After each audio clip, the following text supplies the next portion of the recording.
kami ada passion untuk mementor para suami istri supaya bisa merawat pernikahan seumur hidup.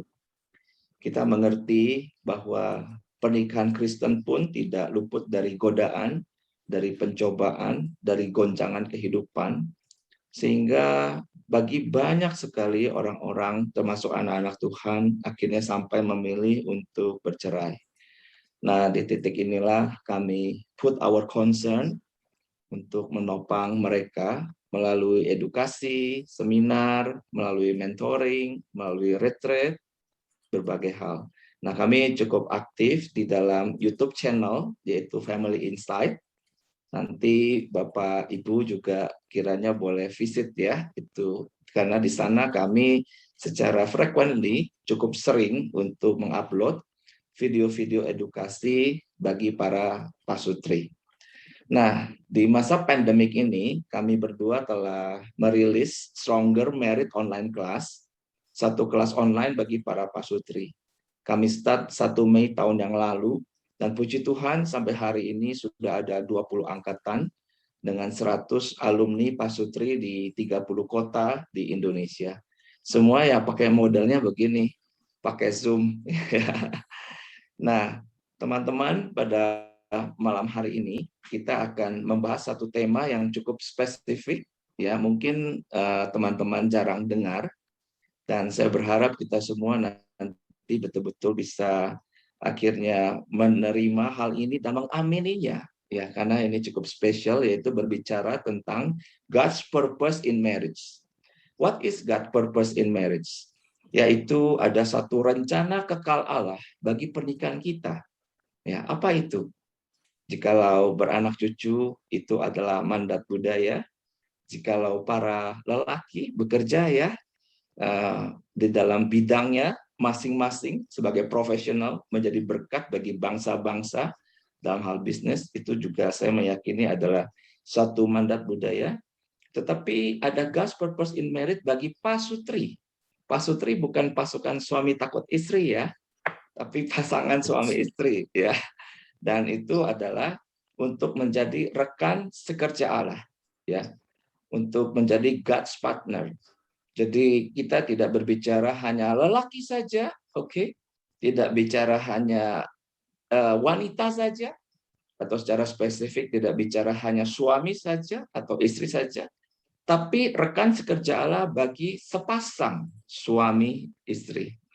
Nah, kami pun telah memahami hal ini, dan dalam tahun-tahun kami melayani berdua, ini ada saya memperkenalkan satu buku, Stronger Married, The Journey Begins, yang saya rilis 3 Juni kemarin, itu pas hari ulang tahun saya, dan penulis buku ini ada 2 ya, jadi Chang Kuifa dan Liana. Ini kami dalam upaya menghidupi apa yang kami yakini, apa yang kami imani, bahwa saya secara pribadi dipanggil oleh Tuhan menjadi hamba Tuhan, tapi tidak hanya saya pun rindu bersama istriku, Liana, kami bisa dipakai berdua. Nah, teman-teman, apakah teman-teman ada ide dalam pikiran Bapak Ibu sekalian, kalau di dalam Alkitab itu, siapa ya yang suami istri itu dipakai berdua? Coba teman-teman ada nggak yang mau kasih respon? Silakan sebelum saya memulai. Ada? Aquila Priscilla. Itu Aquila siapa Priscilla. tadi yang jawab? Siapa yang jawab? Pak Teo ya. Oh, oke. Oke, puji Tuhan. Ini Pak Teo ini udah ngobrol-ngobrol duluan. Tapi ya betul ya. Jadi kalau di dalam Alkitab itu adalah Aquila Priscilla. Nah, malam hari ini kita mau mencoba menyoroti kehidupan sepasang pasutri ini, dan mereka juga orang bisnis. Ya, tetapi mereka dipakai oleh Tuhan luar biasa untuk mensupport akan pelayanan daripada Rasul Paulus. Nah, saya mengajak kita melihat firman Tuhan dari Kisah Para Rasul 18 ya. Teman-teman yang ada Alkitab boleh dibuka, yang punya pen dan kemudian buku juga boleh mencatat. Dan saya pribadi akan mencoba membacakannya dan nanti Liana istriku juga ada bagian yang dibaca. Nah, teman-teman, saya mau mulai dari Kisah 18, oke. Ayat 1 sampai yang ketiga ya. Kemudian Paulus meninggalkan Athena lalu pergi ke Korintus. Di Korintus ia berjumpa dengan seorang Yahudi bernama Aquila yang berasal dari Pontus. Ia baru datang dari Italia dengan Priscilla istrinya karena Kaisar Claudius telah memerintahkan supaya semua orang Yahudi meninggalkan Roma. Paulus singgah ke rumah mereka dan karena mereka melakukan pekerjaan yang sama, ia tinggal bersama-sama dengan mereka. Mereka bekerja bersama-sama karena mereka sama-sama tukang kemah. Nah, saudara-saudara, kita percaya setiap pertemuan di muka bumi ini adalah sesuatu hal yang Tuhan juga initiate, ya. Maka kita melihat dalam satu perjalanan, kita tahu Rasul Paulus adalah rasul yang Tuhan bangkitkan bagi bangsa-bangsa. Jadi di mana para rasul dari Tuhan kita Yesus Kristus yang dia panggil sejak awal mulanya itu pergi, maka dia mengabarkan Injil, maka ke kota-kota yang para rasul yang dekat dengan Tuhan Yesus pada awalnya seperti Petrus, Yakobus, Yohanes sudah pergi, maka Paulus berkata, aku tidak akan pergi ke kota tersebut. Ya, tetapi akan pergi ke kota yang lain yang mereka tidak ada, tidak pernah mendirikan akan jemaat. Dan kita tahu perjalanan ini perjalanan yang sangat panjang, terpanjang di era Perjanjian Baru. Ada 3 kali perjalanan misi melewati daratan yang panjang, melalui akan juga samudra yang luas dengan gelombangnya. Berkali-kali Paulus menyatakan ada kapal karam, berkali-kali mengalami akan suatu penganiayaan sampai kepada rencana pembunuhan. Tapi selama Tuhan belum mengizinkan akan waktunya tiba, tidak terjadi apapun pada Rasul Paulus. Kita tahu dari sejarah bahwa Rasul Paulus akhirnya meninggal pada sekitar tahun 60 AD, itu dengan cara kepalanya dipenggal, yaitu di kota Roma. Dan jikalau kisah para rasul itu dibuka dengan suatu keyakinan bahwa Injil ini akan diberitakan sampai ke ujung bumi, maka patut kita ketahui di akhir daripada kisah para rasul itu sudah terwujud. Karena ujung dunia saat itu adalah hanya kota Roma, hanya Roma yang mereka tahu. Setelah itu di balik itu mereka tidak tahu ada apa lagi. Ya, sehingga dari Yudea, Samaria sampai ke ujung bumi sudah terpenuhi di dalam kisah para rasul. Nah, dalam satu perjalanan dari di sini katakan dari Athena lalu pergi ke Korintus, maka mereka bertemu sepasang suami istri. Ya, di situ disebut namanya Aquila dan Priscilla. Dan yang menarik adalah Rasul Paulus itu dalam sehari-harinya dia juga untuk menghidupi akan pelayanannya, dia tidak bergantung, ya, dia tidak minta-minta, tapi dia hidup daripada pemberitaan firman Tuhan, juga dia hidup dari mana? Dari dia bekerja dengan tangannya. Puji Tuhan. Nah, dia bekerja sebagai tukang kemah. Dan pekerjaannya ternyata sama dengan itu adalah Aquila dan Priscilla karena dikatakan mereka sama-sama tukang kemah. Teman-teman mungkin berpikir, tukang kemah itu maksudnya apa? Ya, nah, saya mau memberitahu bahwa kemah saat itu adalah bisnis yang sangat penting, sangat besar. Kenapa? Karena orang kalau pergi dari satu kota ke kota yang lain itu rata-rata tidak mungkin dicapai dalam 1 hari 1 malam. Agak sulit. Ya, itu kuda mereka pacu dari sejak matahari terbit sampai terbenam, kemungkinan untuk mencapai satu kota juga belum nyampai. Mungkin baru sepertiga perjalanan atau baru setengah perjalanan. Maka begitu matahari itu terbenam, tidak ada PLN, tidak seperti hari ini kita malam begini juga masih terang. Tapi saat itu sudah gelap gulita. Maka mereka terpaksa harus berhenti, menepi di jalan, dan kemudian mereka pasti membawa kemah. Ya, pasti membawa kemah. Dan kemah itu adalah bisa untuk mereka sendiri atau begitu dibangun, dibuka, bisa buat berdua, tapi yang jelas entah itu di kudanya atau di dalam tunggangan yang lain, itu kemah pasti ada. Nah, sehingga kita bisa membayangkan ya, teman-teman, bagaimana bisnis ini adalah usaha ini adalah satu yang sangat penting. Dan Paulus memiliki keterampilan yang dibutuhkan saat itu, yaitu dia membuat akan kemah.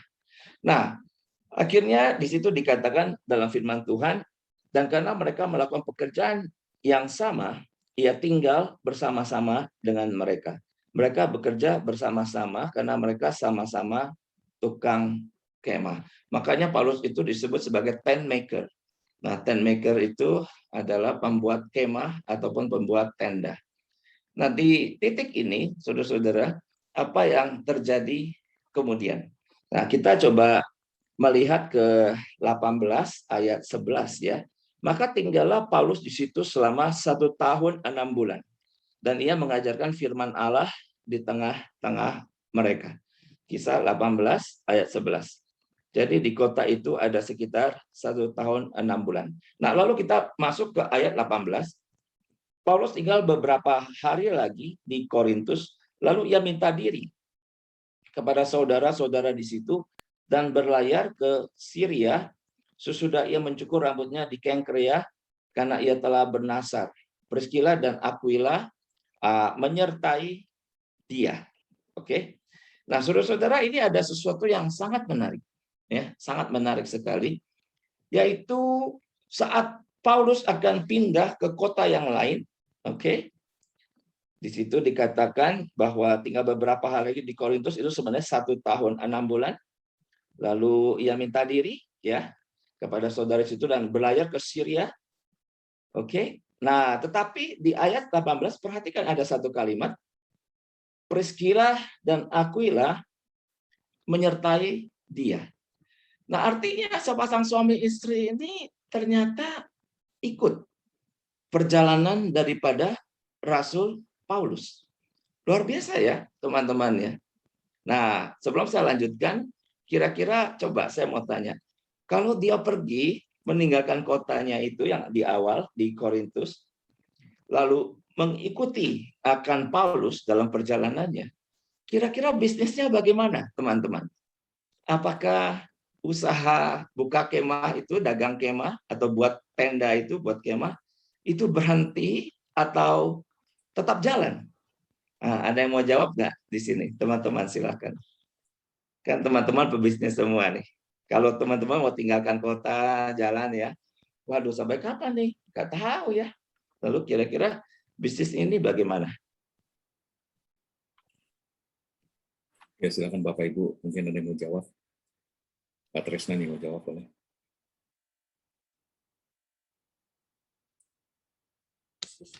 Tetap jalan, Pak. Oh, oke. Kenapa? Boleh kasih alasan, Pak, kalau dia itu tetap jalan? Ada 3 orang, jadi bisa saling bantu, membuatnya lebih cepat. Oh, bisnisnya kan ada di kota itu, Pak, di kota Korintus. Lalu ini ada suatu perjalanan untuk pergi mengabarkan Injil. Mungkin ada pegawai, Pak, asisten kan bisa bantu. Oke, jadi di Korintus itu ada pegawai ya. Ya. Oke, iya. Nah, saudara-saudara, jikalau kita melihat jejak-jejak ya akan akan Pak Sutri ini, saya mungkin mau mencoba mengajak kita melihat misalnya dari Roma 16 ayat 3 ya.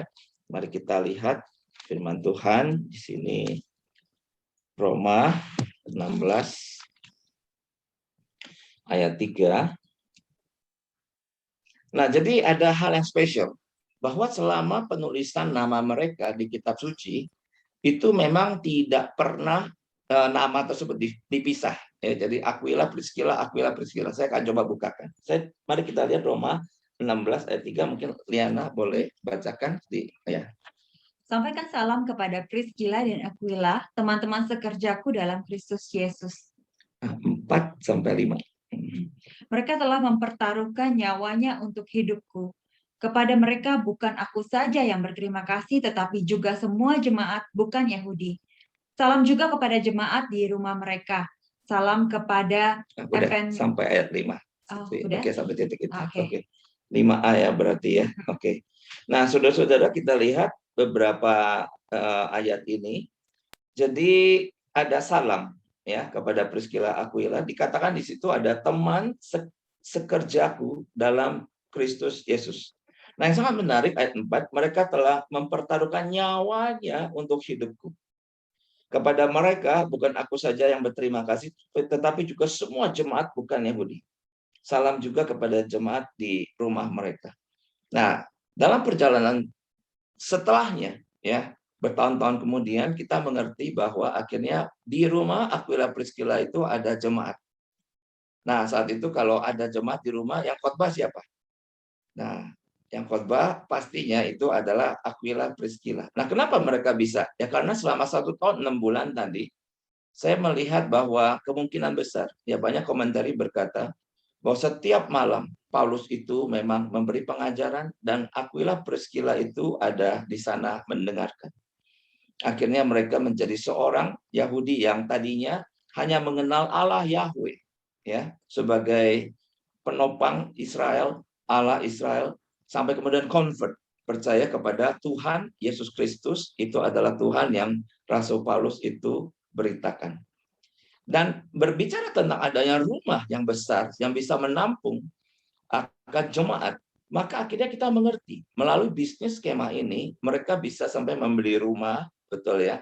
Berarti ada suatu kapitalisasi daripada keuangan.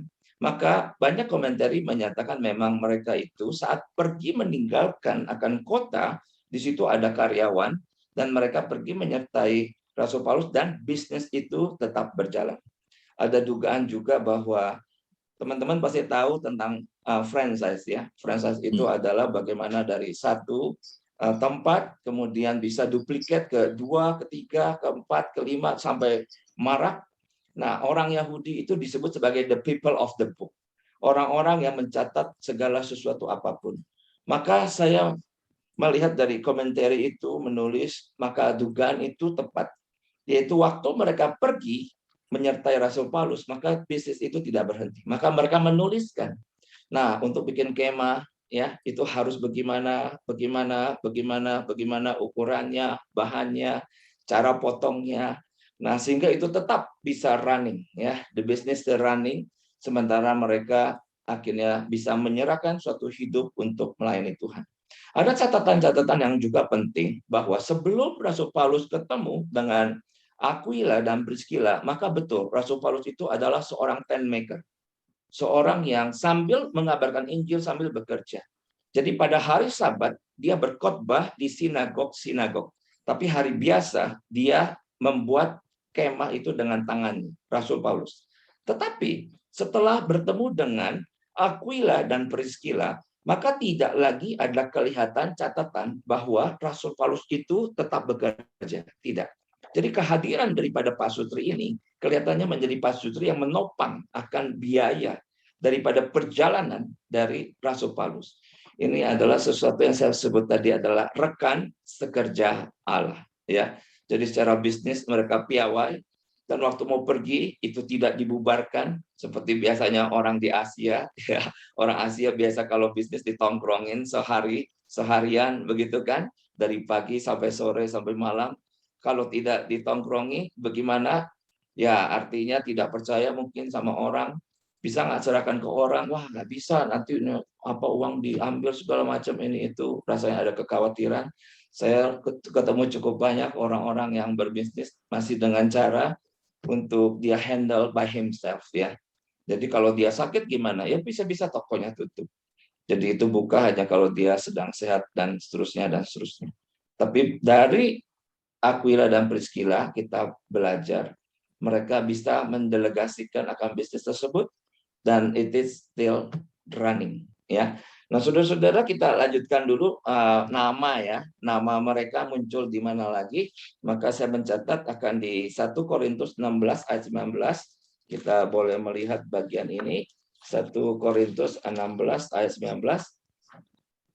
Nah, di dalam bagian ini pendek saya bacakan saja. Salam kepadamu dari jemaat-jemaat di Asia Kecil, Aquila, Priscilla, dan jemaat di rumah mereka.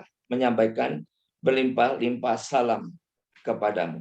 Ya, saudara perhatikan teman-teman, Aquila, Priscilla itu namanya selalu nempel. Dan ada satu hal yang harus kita hargai dari Aquila dan Priscilla, yaitu tentang kesetiaan dalam melayani Tuhan. Mereka bukan pasutri yang seperti kembang api ya, sebentar begitu terus hilang. Tidak. Saya ketemu cukup banyak orang seperti gitu modelnya. Jadi di awal semangat, tapi saat diuji akan kesetiaan itu kadang-kadang suka bisa mundur. Kiranya setiap kita kalau melayani Tuhan bisa sampai akhir. Dan itu dibuktikan saat surat terakhir daripada Rasul Paulus itu adalah surat dari 2 Timotius, ya, surat-surat bagian akhir daripada Rasul Paulus, karena itu adalah menuju kepada kematiannya. Berarti udah terbentang suatu jarak sekitar, kalau Tuhan Yesus disalibkan adalah 33 AD. Dan kejadian daripada pertobatan Rasul Paulus itu kemungkinan sekitar 35 AD, ya. Maka dari 35 AD ke sekitar 60 itu ada sekitar 25 tahun. Maka sebelum Rasul Paulus itu meninggal, dia menuliskan surat salah satunya ya kepada Timotius. Maka di situ tetap ada nama daripada Priscilla dan Aquila, masih ada di hati daripada Rasul Paulus ini. Karena kalau tidak setia, kemungkinan nama itu sudah hilang. Nah, di surat terakhir Rasul Paulus, saya mengajak kita membuka dari 2 Timotius 4 ayat yang ke-19. Nah, di situ muncul lagi. Salam kepada Priska dan Aquila dan kepada keluarga Onesiphorus. Ya, di sini namanya dibalik, ada yang wanita dulu, ada kemungkinan Priska itu juga akhirnya mengambil satu tanggung jawab yang lebih, ya, sehingga nama itu ada dia duluan baru kepada Aquila. Ini surat terakhir dan namanya masih muncul. Ini suatu indikasi bahwa ini pasutri yang setia melayani sampai akhir dan tetap ada di hati hamba Tuhan, yaitu Rasul Paulus. Nah, apa yang menarik daripada kehidupan mereka adalah kita coba melanjutkan lagi ke Kisah Para Rasul 18 ayat 24 dan seterusnya. Mari kita lihat. Nanti setelah ini saya menyampaikan bagian ini, maka teman-teman yang mau bertanya, ya, mau interaksi, mau sharing juga mungkin kehidupan pelayanan, berdua suami istri boleh ya, silakan. Nah, Kisah 18:24, maka di situ ada muncul satu karakter lagi, ya. Saya coba bacakan bagian ini. Sementara itu datanglah ke Efesus seorang Yahudi bernama Apolos yang berasal dari Alexandria. Dia seorang yang fasih bicara dan sangat mahir dalam soal-soal kitab suci. Ia telah menerima pengajaran dalam jalan Tuhan. Dengan bersemangat ia berbicara dan dengan teliti ia mengajar tentang Yesus. Tetapi hanya mengetahui baptisan Yohanes. Ya, hanya mengetahui baptisan Yohanes. Dia mulai mengajar dengan berani di rumah ibadat. Tetapi setelah Priscilla dan Aquila mendengarnya, mereka membawa dia ke rumah mereka dan dengan teliti menjelaskan kepadanya jalan Allah. Karena Apolos ingin menyeberang ke Akhaya, saudara-saudara di Efesus mengirim surat kepada murid-murid di situ supaya mereka menyambut dia. Setibanya di Akhaya, maka ia oleh kasih karunia Allah menjadi seorang yang sangat berguna bagi orang-orang yang percaya. Sebab dengan tak jemu-jemunya ia membantah orang-orang Yahudi di muka umum dan membuktikan dari kitab suci bahwa Yesus adalah Mesias. Nah, saudara-saudara, di sini muncul satu kisah, ya, bagaimana saat Aquila dan Priscilla itu mendengar khotbah dari Apolos. Nah, di sana dikatakan dia fasih sekali berbicara, ya, sangat mahir dalam soal kitab suci. Dia kemungkinan dididik oleh satu guru ahli Taurat itu yang sangat hebat, sehingga dia punya kecakapan, dia punya kemahiran seperti ini. Dan dia sangat giat di dalam mengabarkan akan, di situ dikatakan akan Tuhan Yesus, ya. Dan dengan teliti ia mengajar tentang Yesus. Tetapi ada yang kurang. Ya, yang kurang apa? Ia hanya mengetahui baptisan Yohanes. Nah, lalu bagaimana respon daripada pasutri Aquila Priscilla? Kita bisa bayangkan, ya, jikalau itu di sinagog, kemungkinan itu hari Sabat, maka Aquila dan Priscilla datang ke sana sebagai jemaat, betul? Lalu duduk mendengarkan, dengar gitu. Wah, semangat sekali orang ini. Bagus sekali khotbahnya. Tapi begitu dengar, loh, kok ada yang kurang rasanya? Ada yang kurang. Nah, lalu bagaimana respon ataupun tindakan dari Pak Sutri ini? Nah, sebelum kita bicarakan akan responnya, maka sesungguhnya apa yang kurang? Karena di situ sangat jelas dikatakan ia hanya mengetahui baptisan Yohanes. Nah, kita kalau mau tahu tentang ayat ini sebenarnya ada bedanya apa dengan yang baptisan yang kemudian dilakukan oleh para rasul, ya. Jadi iman kita itu didirikan atas dasar para nabi juga para rasul. Nah, sehingga para rasul menyatakan sesuatu hal. Nah, di sini kita bisa lihat di dalam Kisah Para Rasul 19, oke, ayat yang kedua. Katanya kepada mereka, sudahkah kamu menerima Roh Kudus ketika kamu menjadi percaya? Akan tetapi mereka menjawab dia, belum. Bahkan kami belum pernah mendengar bahwa ada Roh Kudus. Lalu kata Paulus kepada mereka, kalau begitu, dengan baptisan manakah kamu telah dibaptis? Jawab mereka, dengan baptisan Yohanes. Oke. Nah, kata Paulus, baptisan Yohanes adalah pembaptisan orang yang telah bertobat. Dan ia berkata kepada orang banyak bahwa mereka harus percaya kepada dia yang datang kemudian daripadanya, yaitu Yesus.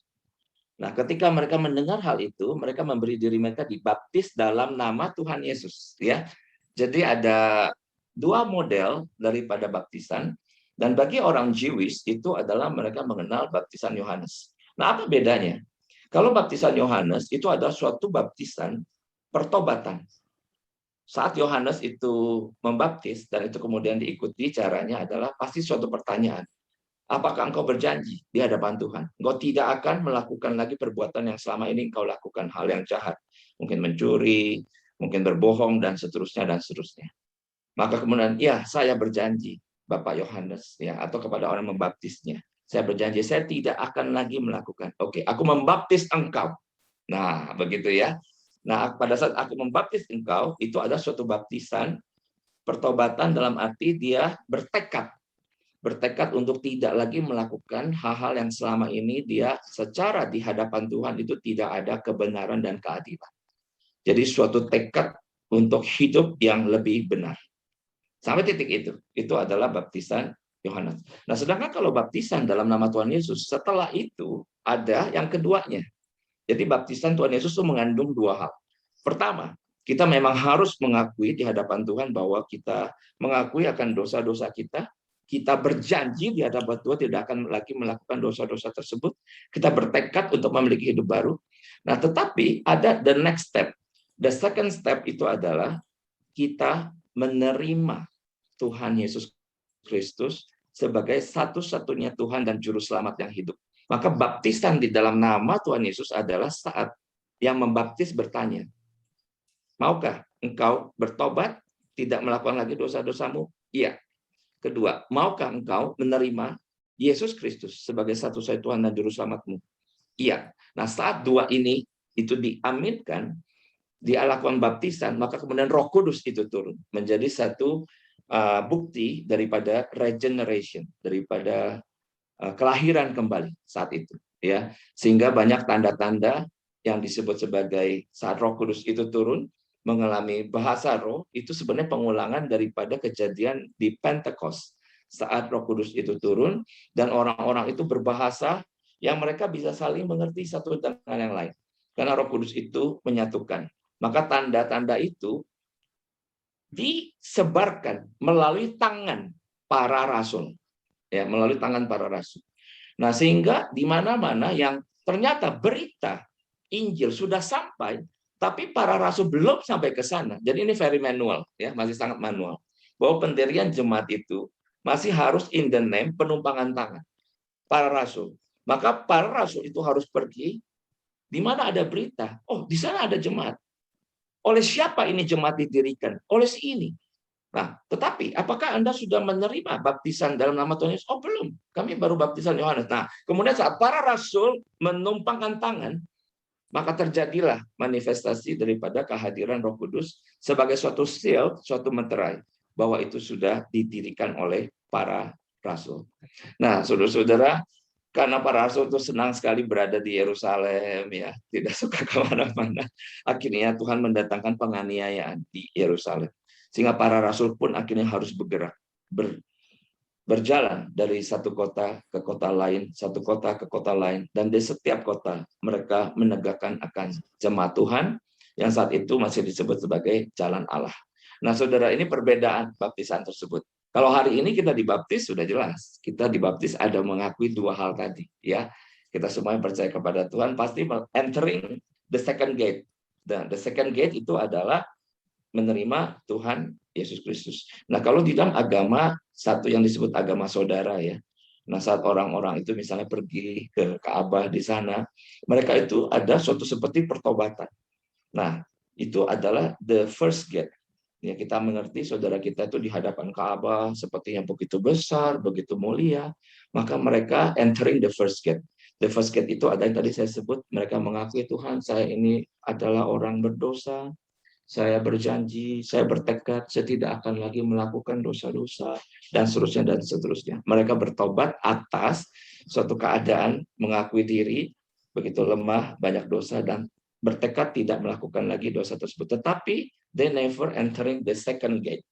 Ya, hanya anak-anak Tuhan, orang-orang Kristen yang akhirnya entering the second gate itu menerima baptisan di dalam nama Tuhan Yesus Kristus, dan dengan demikian menerima akan kehadiran Roh Kudus sepanjang hidupnya. Nah, saudara-saudara, ini waktu Aquila dan Priscilla itu dengar di bangku jemaat, pastinya Apolos itu berkhotbah, ya, dengan begitu semangat, mungkin KKR pula, karena dikatakan sangat fasih berbicara. Maka ada yang kurang. Kemungkinan mereka berdiskusi, suami istri ini. Bagaimana ya? Nah, akhirnya kita tahu apa yang kemudian mereka lakukan. Tetapi setelah Priscilla dan Aquila mendengarnya, mereka membawa dia ke rumah mereka. Dan dengan teliti menjelaskan kepadanya jalan Allah. Ya, jadi terjadi percakapan, pertemuan 4 mata, ya. Tapi karena ada suami istri jadi 6 mata. Nah, kira-kira ya begitu, ya. Lalu kongko-kongko, Apolos, kami dengar khotbahmu itu sangat baik sekali, bagus, kami sangat menghargai. Tapi apakah kamu pernah dengar tentang baptisan di dalam nama Tuhan Yesus? Apa ya maksudnya, ya? Nah, kemudian Aquila Priscilla yang telah diajarkan oleh Rasul Paulus selama 1 tahun 6 bulan. Bisa bayangkan, ya, malam-malam itu ada pemahaman Alkitab, ada sekolah Alkitab malam, sehingga Rasul Paulus menjelaskan bukti-bukti daripada bahwa Yesus Kristus Tuhan itu adalah penggenapan dari seluruh janji Tuhan di Perjanjian Lama melalui para nabi. Maka akhirnya mereka kiblatnya akhirnya menerima Tuhan Yesus sebagai satu-satunya Tuhan dan Juru Selamat, dan itu yang dipahami akhirnya perlu pembaptisan in the name of our Lord Jesus Christ. Nah, disampaikan begitu dan Apolos mungkin mendengarkan dan Roh Kudus menyatukan. Pasti Roh Kudus menyatukan. Akhirnya dia bisa mengaminkan. Dan kemudian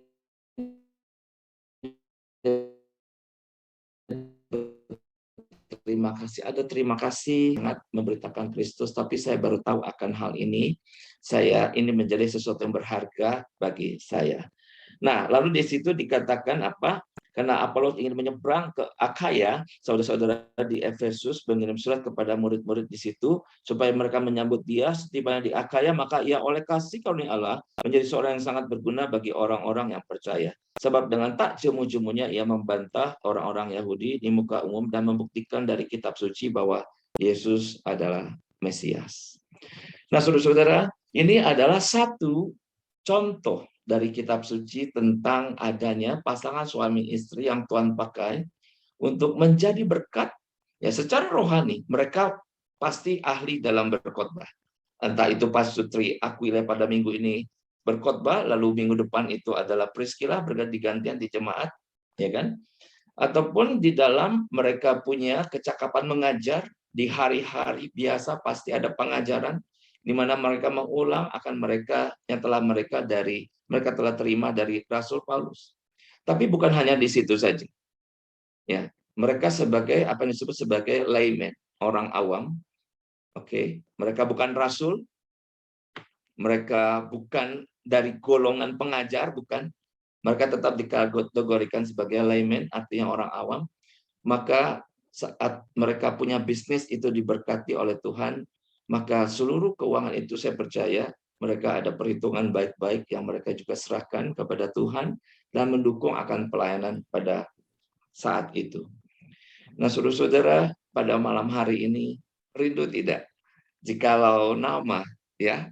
Nah, kalau saya bisa mewujudkan nama saya dengan istri saya, selain meyakini di kitab kehidupan itu ada, saya juga sengaja tulis ya. Ini di di buku. Nah, ini adalah buku ketiga yang kami berdua tuliskan. Dulu kami pernah tulis ada 2 buku juga, ini tentang untuk pasangan anak muda ya. Jadi Dating Insight ini adalah Insightful Christian Dating Principle. Yang menarik adalah waktu buku saya yang pertama itu nama saya hanya muncul sendiri ya. Jadi namanya hanya muncul sendiri. Saudara bisa lihat ini. Ya, ini namanya Cangkuiva saja. Oke. Lalu ini juga Cangkuiva saja. Tapi sebenarnya istri saya itu terlibat dari awal. Dia ikut bacanya, ya bacain, lalu ikut nyap-nyap. Nyap-nyap artinya kasih masukan. Ini kayaknya susah sekali ini ya. Saya tidak ngerti ini bagian ini maksudnya apa ini, katanya begitu. Masa sih gitu aja susah? Ini kalau orang baca dia nggak ngerti ini, tolong diubah, nah, misalnya gitu. Lalu Liana juga kasih contoh-contohnya yang praktis ada. Jadi dari 2 buku ini sebenarnya Liana sudah mensupport Sahabat Terjadi Buku, tapi namanya itu tetap satu, namanya Cangkuiva. Nah, sampai kepada buku yang ketiga, buku yang ini ya, sama kami ini siaran di Radio Maestro. Waktu itu tahun 2013, 2014 ya. Setiap Senin malam sekitar jam 7 ya, jam 7 sampai jam 8 kami siaran Dating Insight, dan kami selalu siaran berdua. Ya, jadi saya ditemani istri, dan setelah dari siaran itu saya buat buku ini. Nah, kemudian saat mau desain sampul, seperti biasa namanya itu Cangkuiva saja gitu. Nah, kemudian saya tanya Liana, nah ini kira-kira nama kamu mesti ditaruh di sini nggak ya? Saya tanya gitu. Lalu apa jawab Liana? Terserah hati nuranimu saja, katanya gitu. Jadi artinya secara hati nurani mesti udah nongol dari buku pertama ya. Tapi karena secara faktual memang Liana mensupport dari segi memberi masukan, ada juga tulisan ya. Nah, terutama ini kami siaran berdua, oke, kami siaran berdua, sehingga akhirnya atas dasar hati nurani saya bilang nggak bisa. Nggak mungkin ini Cangkuiva tulis nama sendirian ya, muncul sendiri. Lalu Liana nanti namanya di dalam, nggak bisa. Dan saya terinspirasi Aquila Priscilla. Akhirnya nama ini ada, ini terbit tahun 2014 ya. Dan akhirnya nama ini ada 2. Nama saya dan Liana. Nah, kemarin saya dengan Liana telah memimpin Stronger Merit ya. The Journey Begins. Kalau di bagian ini jelas, setiap kali kelas Zoom online ada bagian saya mengajarkan, ada bagian Liana yang mengajarkan. Nah, khusus ini tadi dia bilang ini, Fafa, ini panggilan sayang ya, Fafa sama Nana ya. Fafa, nanti kalau itu kan khotbah ya, kamu aja ya sendirian ya, aku tanya jawab aja ya, dia bilang begitu. Ya udahlah, nggak apa-apa ya. Nah, saudara-saudara, untuk boleh sampai menjadi rekan sekerja Allah, ada beberapa hal yang harusnya menjadi our concern. Karena kami juga tidak tiba-tiba menjadi rekan sekerja Allah dalam arti sebagai sepasang suami istri. Ada tahapan-tahapan yang harus kita lalui. Ya, apa itu tahapan 1, tahapan 2, tahapan 3, tahapan 4? Secara singkat. Maka, jikalau kita ingin menjadi rekan sekerja Allah, kita ingin menjadi partner of God to bless many people, itu pernikahan harus dimulai dengan pernikahan yang seiman. Seiman. Dan pernikahan yang seiman tidak cukup, itu pun harus sepadan. Ya. Nah, apa arti sepadan? Sepadan itu dalam bahasa Ibrani yang diterjemahkan ke dalam bahasa Inggris itu artinya corresponding to himself. Nah, correspond itu artinya nyambung. Nah, artinya sepadan itu kita mengerti sekarang itu artinya nyambung. Jadi suami istri harus nyambung. Suami istri harus seiman dan harus nyambung. Nah, apa yang membuat suami istri itu bisa nyambung? Pada awal pernikahan sudah pasti yang membuat sambung adalah komunikasi. Ya, komunikasi itu sangat dipengaruhi oleh beberapa hal yang akhirnya membuat nyambung. Misalnya, latar belakang edukasi pendidikan. Kalau pendidikan terlalu jauh, yang satu PhD, yang satu SD, wah itu pasti kagak nyambung. Itu nanti malah banyak nggak ngertinya. Ya, juga latar belakang dari apa? Ekonomi. Ya, bahasa kalimat-kalimat yang dikeluarkan oleh orang di strata ekonomi atas dengan orang strata ekonomi menengah dan strata ekonomi yang di bawah itu bahasanya beda. Ya, beda. Kalau bahasa yang strata atas ya bahasanya buka toko, ekspansi, usaha, bisnis, investasi, kan begitu kan. Kalau strata menengah, terima gaji, kerja di mana, melamar di mana, kan begitu. Kalau di strata bawah, wah hari ini kurang makan, besok cari makan di mana. Jadi bahasa itu beda. Bahasa itu beda. Dan di dalam hal tersebut, maka dalam satu proses untuk menjadi rekan sekerja Allah, saya memberitahu kepada anak-anak muda yang mau menikah. Saya bilang, kalian rasa beda enak ya. Wah, aku senang outdoor, pasanganku senang indoor, gitu. Aku senang mie ayam, dia senang gado-gado, gitu ya. Oh ya nggak apa-apa sih, beda. Tapi jangan terlalu beda. Jangan sampai cinta kalian tidak bisa menyatukan perbedaan tersebut. Karena jikalau beda terlalu jauh, maka yang tercipta adalah suatu usaha untuk menyatukan. Suatu usaha untuk mengatasi berbagai perbedaan dan masalah. Dan jikalau tidak kuat cinta itu, ternyata sebelum sampai kepada penyatuan, udah keburu di tengah, in the middle, di tengah itu sudah collapsing. Sudah ada ketidaksenangan, sudah ada kekecewaan, sudah ada kemarahan, dan seterusnya, dan seterusnya. Nah, ini tahapan pertama. Tahapan yang kedua, dalam perjalanan pernikahan, bagaimana kita bisa menjadi rekan sekerja Allah. Saya pikir ada sesuatu hal yang bagaimana Tuhan itu mau pakai diri kita, itu tidak sembarang Tuhan pakai. Tapi kita mengerti ada suatu proses, ya, ada suatu proses yang Tuhan pada satu titik akhirnya ingin memakai kita. Nah, proses itu bagaimana? Maka setiap pasutri harus mempertanggungjawabkan satu kehidupan. Di mana pernikahannya itu adalah pernikahan ada 3 hal yang dia harus perjuangkan, dia harus upayakan, dia harus hadirkan. Ya, yang pertama, itu adalah pernikahan yang bahagia. Ya, pernikahan yang bahagia. Karena Tuhan kita itu bukan joy killer, bukan pembunuh sukacita. Dan kita tahu bagaimana dalam budaya Yahudi, juga kekristenan saat itu, ada cukup banyak festif. Festif itu adalah perayaan. Ya, 1 tahun 3 kali laki-laki harus pergi ke Yerusalem menghadap Tuhan. Lalu ada perayaan keagamaan. Dan itu adalah sesuatu yang sifatnya ada tari-tarian, ada liturgi, ada puji-pujian yang mengungkapkan kegembiraan, kebahagiaan bagaimana Tuhan itu memelihara akan kehidupan mereka. Puji Tuhan. Jadi dalam diri orang Israel, dalam diri orang Kristen itu ada happiness. Nah, saudara-saudara, apakah pernikahan Anda bahagia pada hari ini? Itu adalah suatu perjuangan kita. Jangan sampai hanya suaminya saja bahagia, tapi istrinya sepet, ya, istrinya ngedumbal, istrinya keki, atau sebaliknya, istrinya saja bahagia, tapi suaminya itu tidak. Dan jangan sampai hanya orang tua yang berbahagia, tapi anak-anak itu tidak. Maka pernikahan adalah sesungguhnya hak milik daripada setiap orang dalam keluarga. Our family may be not perfect, but must be united. Mesti disatukan di dalam satu perasaan, satu feeling. Bahwa ada kebahagiaan, ada happiness dalam rumah tangga ini. Itu hal pertama. Yang kedua kita harus upayakan itu adalah keharmonisan. Ya, kita bisa melihat Aquila Priscilla, yaitu mereka sepakat.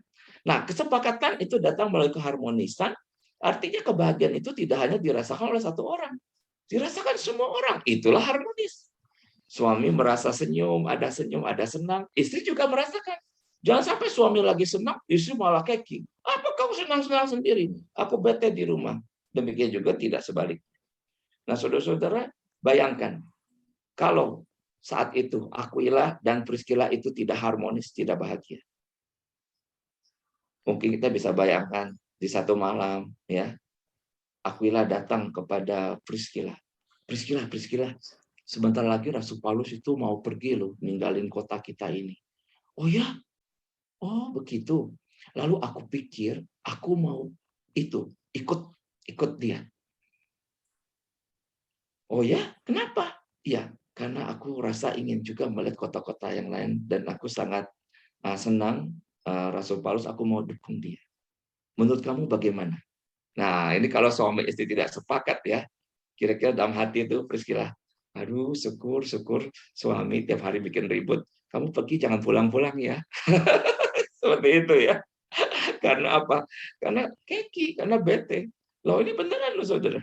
Saya pernah isi satu komisi wanita ya, membahas tentang kenikmatan hidup suami istri. Dan setelah itu ada tanya jawab. Jadi ini dilakukan di rumah ketuanya. Saya diundang ke rumah tersebut, ya para wanita kumpul duduk di lantai di satu ruangan yang besar, mereka orang berada. Dan sang istri itu bertanya gini, Pak Kuifa, kenapa ya kalau suami itu pergi malah saya senang ya? Dia nanya gitu. Waduh, ini kan gawat ya. Teman-teman tidak merasa begitu kan? Kan harusnya waktu suami pergi kita sedih dong. Tapi waktu suami ada di rumah, ya kita senang banget. Ya, artinya perpisahan itu adalah sesuatu yang menyakitkan, tapi penyatuan, kebersamaan adalah sebuah kebahagiaan. Nah, bisa terbayang komunikasi Priscilla, Aquila satu. Hah, kamu mau pergi? Aku gimana? Ya, kamu gimana maunya? Enggak, aku juga ikut. Mana bisa aku hidup tanpa kamu? Begitu ya. Ceritanya gombalannya orang Yahudi. Nah, saudara-saudara, akhirnya mereka suami istri yang saling mencintai ini berbahagia, harmonis, ya. Mereka sepakat untuk mengiringi perjalanan dari Rasul Paulus. Lalu mereka juga terjadi percakapan. Tapi bagaimana ya dengan bisnis kita ya? Ini udah jalan loh. Tiap hari banyak pesanan loh ini. Tenang. Kita ajarkan itu si Alyong. Si Alyong ya. Mungkin itu karyawannya ya. Nah, kita ajarkan si Alyong itu supaya dia bisa bikin. Nah, selama nanti kita dalam perjalanan kita suruh dia laporan. Ya, supaya lapor kita ada di kota mana, dia laporkan ini income berapa, suruh dia tabung, dan supaya semuanya bisa berjalan dengan baik.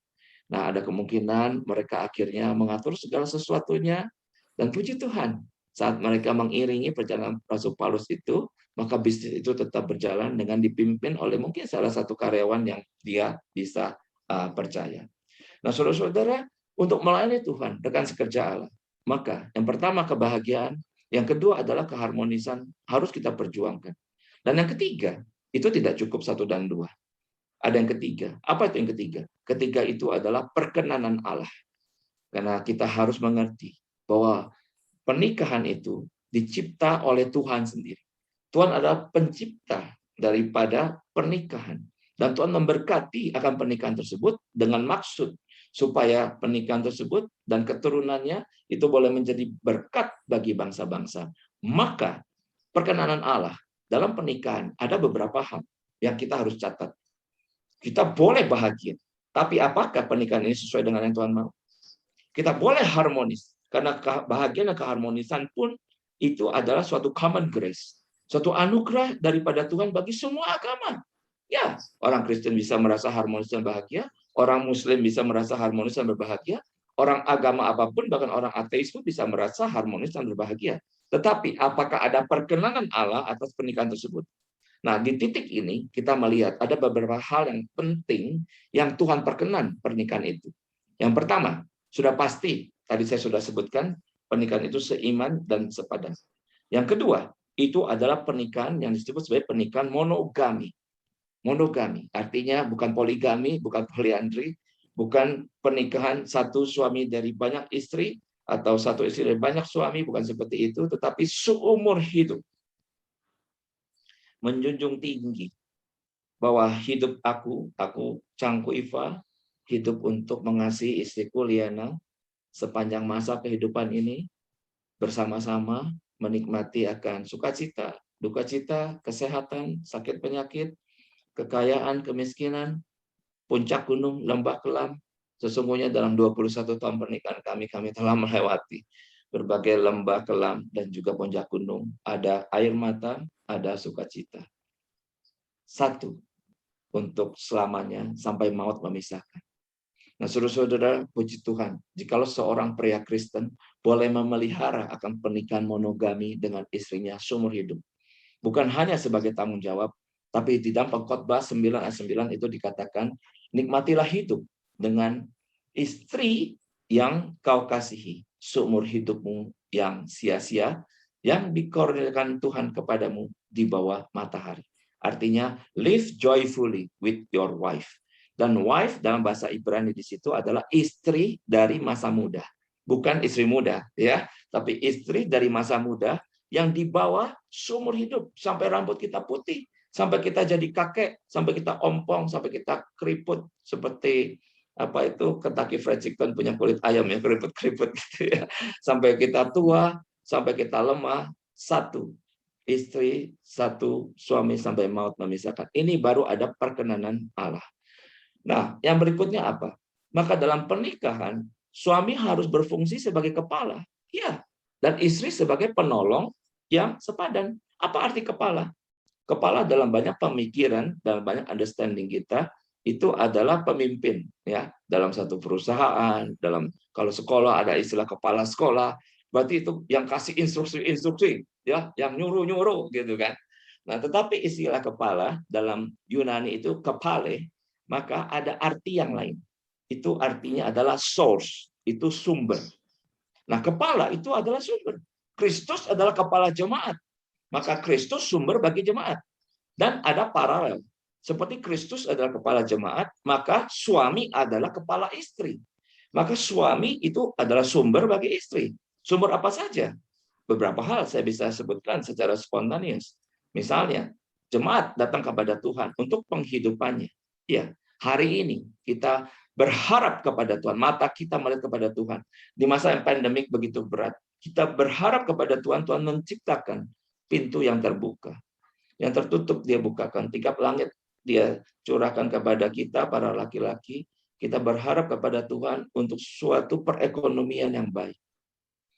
Nah, saudara-saudara, maka saat suami dikatakan kepala dari istri, maka istri harus melihat suami untuk apa? Perekonomian. Halo, ini mau beli beras, mau beli makanan, ya.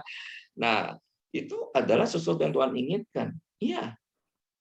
Bahwa suami bekerja dengan giat, tidak malas, rajin, sama seperti Kristus adalah sumber kehidupan bagi jemaat, maka laki-laki yang adalah suami hari ini, dia bekerja dengan tekun, dengan giat, tidak malas, dan kemudian satu keluarga memandang kepala keluarga ini yang bekerja untuk memberikan kehidupan kepada seluruh anggota keluarga.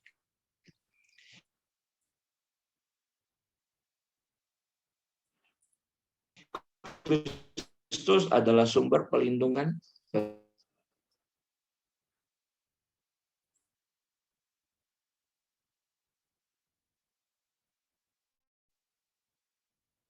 Papa, ini bagaimana? Jangan kita berkata, tanya mama. Enggak begitu.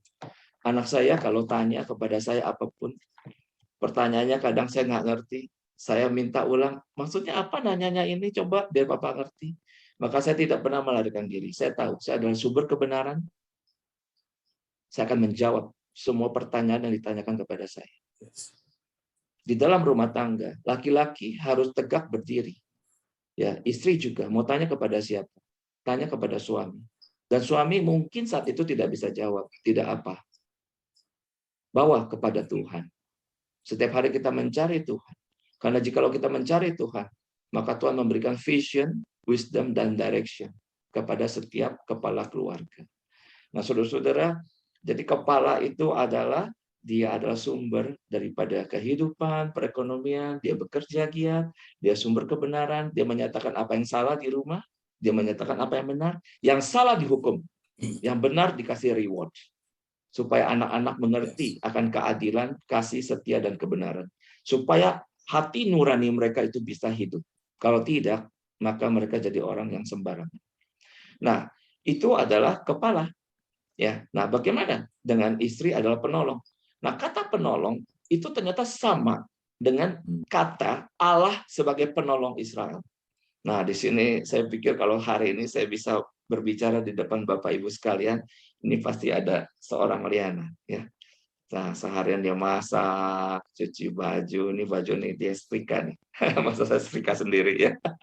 Nah, Liana telah 21 tahun menolong saya sedang lesu, ya ada kalanya saya lesu, ada kalanya saya juga takut akan masa depan. Ya, saya seorang hamba Tuhan, saya seorang pendeta. Tapi sebagai manusia yang utuh di hadapan Tuhan, saya juga punya emosi, saya juga punya perasaan. Maka saya bersyukur bahwa saya punya seorang istri, Liana, yang menolong saya melewati masa-masa kelam, melewati masa-masa sukar, termasuk juga menikmati kebersamaan dalam kebahagiaan di puncak gunung. Nah, kata penolong itu adalah suatu title daripada Tuhan. Tuhan Allah penolong Israel, dia tidak pernah tertidur. Dia gunung batuku, dia kota bentengku, begitu kokoh daripada Allah Israel. Bapak-bapak Full Gospel Businessman Fellowship Indonesia, jika Anda kesulitan, Anda ada masalah, kepada siapa Anda bisa sharing? Berdoa pasti kepada Tuhan Yesus. Ada amin ya. Tapi untuk sharing life kepada siapa? Puji Tuhan. Hari ini Tuhan sudah berikan kepada kita satu teman pewaris, yaitu pewaris kehidupan itu sendiri, yaitu seorang istri. Suami istri harus membangun akan teamwork.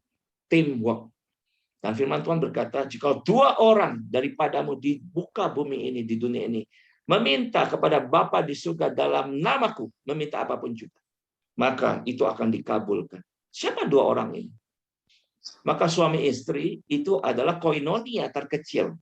Karena dikatakan 2-3 orang berkumpul dalam nama aku hadir. Siapa ketiga? Itu kemungkinan adalah Anda. Ya, sehingga menghadirkan Tuhan cukup sepasang suami istri saja. Ya, 2 orang itu, bukan 1. Karena Tuhan kita itu adalah Tuhan yang kita sembah. Dia adalah Allah Tritunggal, Allah Bapa, Allah Anak, Allah Roh Kudus. Dia tidak pernah sendirian. Kecuali di atas kayu salib. Tuhan Yesus harus menanggung dosa seluruh umat manusia percaya kepadanya. Maka saat itu, Allahku, mengapa engkau meninggalkan aku? Saat itu dia sedang berdoa, ditimpakan akan dosa. Bukan dia berdosa, tapi ditimpakan akan dosa. Dan Allah Bapa tidak bisa, dia kudus, dia suci, dia mulia, tidak bisa bersatu dengan anaknya yang sedang memikul akan dosa. Maka terpisahlah mereka. Untuk sekejap waktu, untuk sekejap lamanya. Dan hal itu, dunia pun berduka.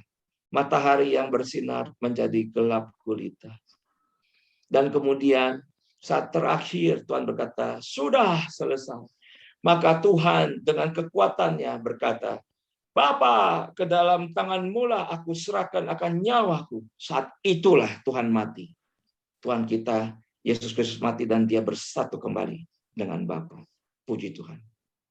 Nah, saudara-saudara, penyatuan-penyatuan seperti ini para suami istri harus belajar. Ya. Jadi Allah Bapa, Anak, dan Roh Kudus tidak pernah berpisah. Kecuali saat itu ada seketika lamanya. Karena sedang menanggung dosa. Maka kita, suami istri itu adalah unsur terkecil dari koinonia. Saya orang yang beriman kepada Tuhan. Liana adalah orang beriman kepada Tuhan. Maka kami bersatu dalam satu iman. Untuk apa sih sebenarnya bersatu dalam satu iman? Secara khusus di masa pandemik ini. Adakah teman-teman doa bersama? Bisnis berhenti di mana-mana. Ya. Adakah Tuhan kemudian melalui doa sepakat suami istri berlutut di tepi ranjang, meminta Tuhan membukakan akan sarana yang baru, akan jalan yang baru. Dan kalau 2 orang sepakat meminta apapun juga kepada Bapa di surga, lihatlah. Ini satu bentuk pengujian, ya. Dan kami berdua berkali-kali telah melakukan hal seperti ini. Dan bagaimana suami istri itu bisa sepakat berdoa? Ya udah pasti nggak bisa ada konflik tuh. Kalau ada konflik gimana? Ya malas berdoa. Lu doa sendirilah, gua doa sendiri. Ya, sehari-hari aja ngomong kagak nyambung. Sehari-hari aja kalau ngomong bisa naik emosi, masa sih bisa berdoa bersama? Sulit. Nah, makanya di titik ini kita mengerti. Istri, jangan jadi kepala. Suami, jangan jadi penolong. Masing-masing sesuai dengan perkenanan Allah. Memanggil kita laki-laki sebagai kepala, tanggung jawab ada pada kita, segala sesuatu itu tentang sumber tadi. Tapi istri, Anda dipanggil oleh Tuhan menjadi penolong bagi suami Anda.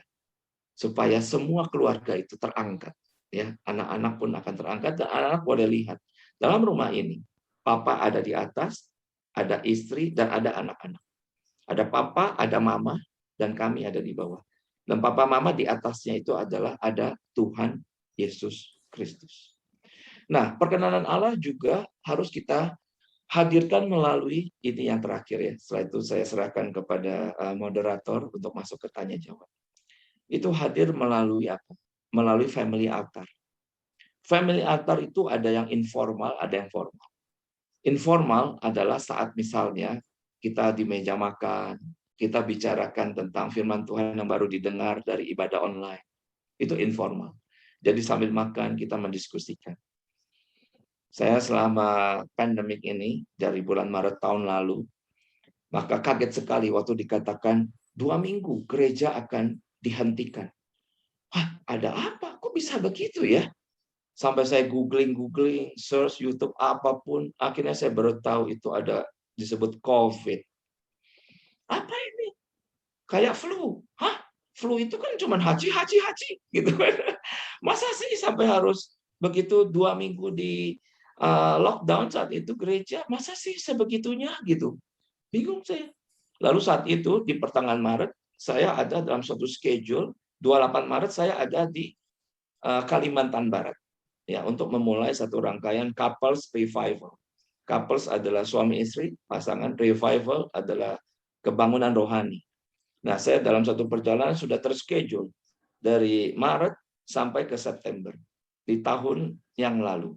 Yaitu Maret itu ada di Kalimantan, lalu bulan Maret, April itu ada di Sumatera, lalu Mei saya ada di Kuala Lumpur, demikian terus berturut-turut Mei, Juni, Juli itu ada di Jakarta, ada di Cirebon, ada sampai kepada September itu sampai di Kupang.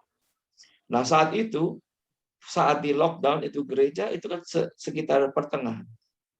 Maka istri saya punya iman besar. Kamu pasti berangkat katanya gitu. Sedangkan saya di dalam saat itu, saya mengingat satu sore saya bangun tidur, saya suka ada take a nap ya. Siang itu saya suka tidur 1 jam sampai 1,5 jam lah. Saat itu udah agak sore, saya begitu bangun, saya merasa Tuhan berkata di sini, Kuifa kamu tidak akan berangkat. Nah, terus saya begitu bangun, turun, kemudian saya mendiskusikan. Ini kok sepertinya Tuhan tadi ngomong, Kuifa kamu tidak akan berangkat. Dan saya kemudian membawa dalam doa. Ini bagaimana ya? Apa ya? Dan seterusnya. Hari ini saat menengok ke belakang, kita tahu. Pandemik ini telah membatalkan akan couples revival. Saya ambil tema, raih dia kembali. Raih Kristus kembali. Kenapa? Karena banyak keluarga, banyak suami istri sudah melupakan akan Tuhan. Dan berbagai masalah itu tidak bisa mereka selesaikan. Kenapa?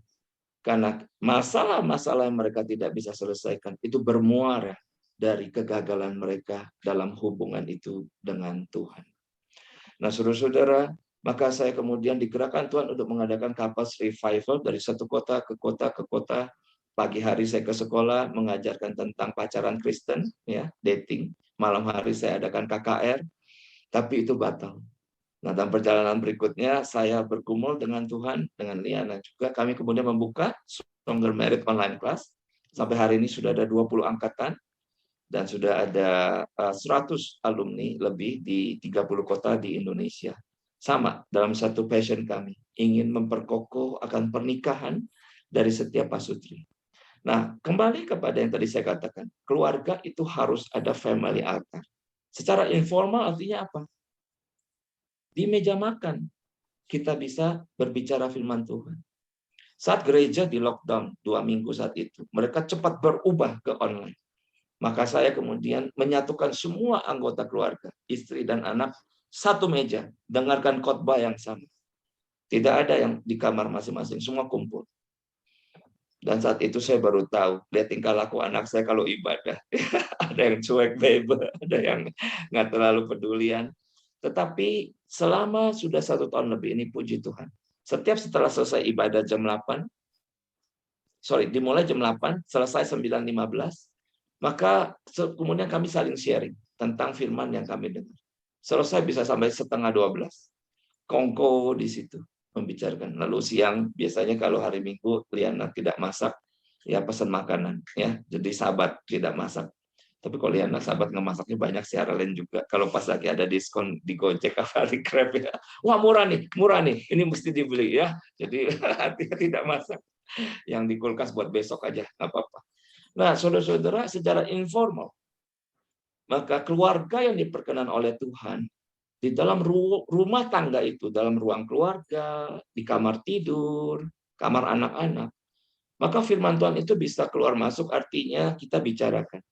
Termasuk juga saat kita sedang nyetir, kita bisa membicarakan. Waktu anak saya masih kecil, Josten itu saya lagi nyetir di daerah Lanut itu ya, tiba-tiba dia tunjuk keluar, Papa, itu Tuhan Yesus rumahnya di situ ya, di awan itu ya, di balik awannya. Sambil saya nyetir, sambil saya nengok-nengok.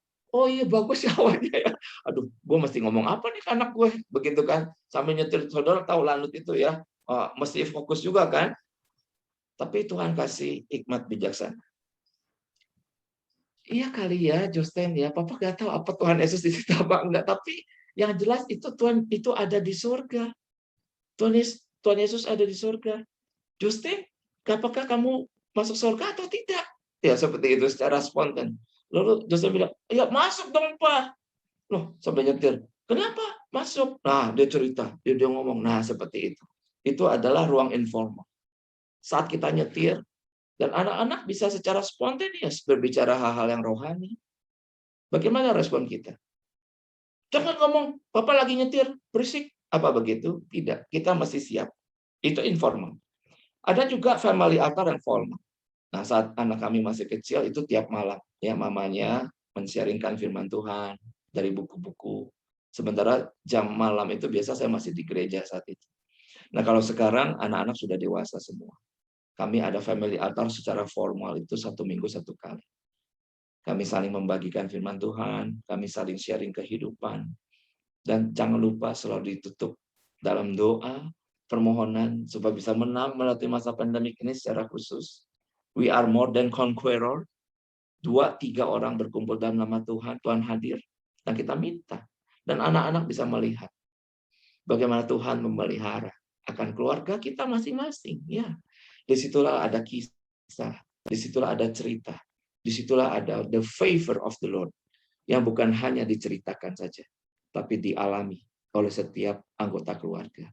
Kiranya Tuhan membimbing, memimpin, dan menjadikan setiap keluarga pemenang di masa pandemik ini. Tuhan berkati kita sekalian. Saya kembalikan kepada moderator. Silakan. Terima kasih, Pak Chang, luar biasa. Bapak Ibu semuanya, kita semua diberkati ya dengan apa yang tadi telah disampaikan. Nah, ngomong-ngomong, menghadirkan Pak Chang dan Ibu Liana ini merupakan saran dari Pak Andreas Susetia dan Ibu Esther Susetia. Nah, mereka ini kalau di Full Gospel Jabar 1 ini Aquila Priscilla-nya ya. Nah, beliau ini kebetulan dua-duanya ada di ruangan ini. Nah, mengapa? Karena merekalah yang berkali-kali mengingatkan kami, terutama yang Movement Chapter, ketika acara 2 bulan yang lalu tentang Women of Destiny, bahwa melayani itu lebih baik bersama-sama, suami istri, jangan sendirian suaminya atau istrinya, tapi melayani berdua bersama-sama. Nah, kalau tadi kita perhatikan apa yang disampaikan Pak Chang, berarti pertama-tama kita juga perlu cakap menguasai firman Tuhan ya. Kalau enggak, Aquila Priscilla boro-boro bisa koreksi Apolos ya. Kalau dia juga pasti mereka menguasai firman Tuhan. Nah, untuk keduanya nih, untuk Pak Chang dan Ibu Liana, khusus buat Pak Chang, pertanyaannya, apa sih manfaat melayani bersama-sama berdua? Kemudian kelebihannya apa sih melayani berdua dengan sendirian? Nah, sekali lagi untuk Pak Chang, apa sih manfaat kalau kita sebagai pria dan wanita pasutri ini melayani bersama-sama. Untuk Ibu, apa Bu kelebihan yang Ibu rasakan kalau melayani berdua dibanding melayani sendirian? Silakan. Sambil menunggu pertanyaan dari Bapak Ibu semuanya, tolong masukkan ke kolom chat ya pertanyaannya. Ya, Terima kasih. Oke, saya akan jawab dulu ya. Oke, saudara-saudara, keintiman itu adalah satu kebutuhan utama dari manusia, setiap manusia.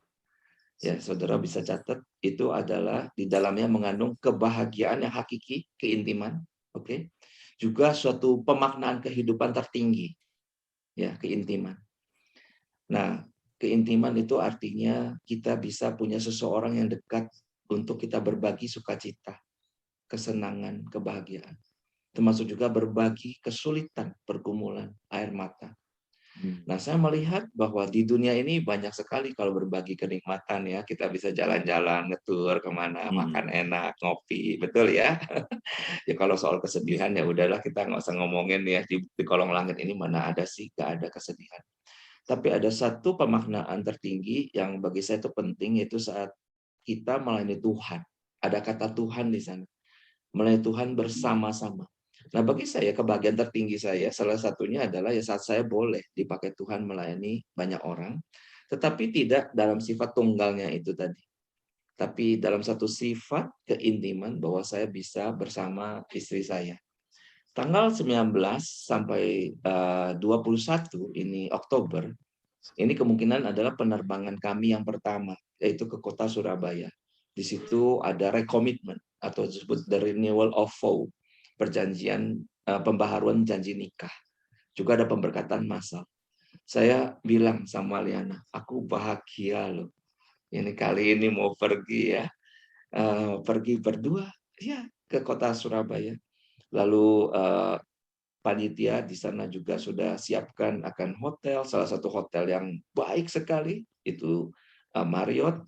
Nah, saya berkata sama Liana, udah lama kita ya nggak nginep di hotel, di lockdown di rumah terus bosen ya. Nah, saya bisa merasakan perbedaan Pak. Kalau saya ada kalanya saya diundang berdua, oke. Ada skalanya saya itu harus pergi sendiri. Nah, perjalanan berdua dan sendiri itu bagi saya itu beda sekali. Ya, saat perjalanan sendiri ya Pak ya, begitu tiba di bandara udah kangen sama istri. Istri saya juga begitu. Pernah saya perjalanan ke Singapura 1 minggu. Tahu apa yang terjadi teman-teman? Saat saya pulang, Liana kasih lihat tangannya. Lagi cuci udang ketusuk, bengkak. Sudah berapa hari gitu. Dan tidak baik-baik. Begitu saya pulang, saya doakan, besok sudah kempes. Bayangin coba. Ya, itu kan nanti dia menderita kalau nggak ada saya. Tuh. Nah, jadi saya lihat ini sebuah obat sehat juga ya. Tadi ada siapa tuh bilang saya awet muda. Lumayan sih. Jadi kalau bisa hahahi bersama dengan istri, melayani bersama, itu bagi saya suatu kebahagiaan. Tapi saya bukan hanya berbagi sukacita saja. Pergumulan pelayanan pun, khususnya Stronger Merit, bisa mencapai 20 angkatan dan 100 alumni. Pasti dalamnya banyak air mata. Nah, saya dengan Liana, kami pernah konflik, kami pernah juga mengalami kesulitan, tapi saya akhirnya mengerti. Jikalau boleh memilih, tadi ditanya ya, bagaimana itu Pak Wifa itu sendiri atau berdua? Jikalau boleh memilih, selama-lamanya saya akan memilih berdua. Dan puji Tuhan, ada Aquila Priscilla yang menjadi contoh dalam kitab suci. Nah, Badan Anak gimana? Silakan. Iya. Jadi kalau melayani sendiri-sendiri itu waktu masa muda juga sering ya melayani sendiri-sendiri gitu kan. Pelayanan sekolah minggu, jadi guru sekolah minggu juga sendiri gitu kan, nggak bersama-sama. Tapi apa kelebihannya sekarang pelayanan berdua? Justru saya merasakan sesuatu hal yang justru lebih berbeda ya, karena kita dipanggil udah bukan lagi menjadi seorang pribadi satu gitu, tetapi dua menjadi satu gitu kan, dimana kita tuh saling memperlengkapi, saling berbagi di dalam berbagai dimensi kehidupan, saling juga berdiskusi gitu. Dan satu statement yang saya pegang itu my spouse is my best friend gitu kan. Jadi pasanganku adalah best friend-nya saya gitu kan. Jadi bagi Pak Wifa juga sama. my wife is my best friend. Sehingga kita sebagai best friend, kita itu berkolaborasi, mengerjakan berbagai hal itu bersama.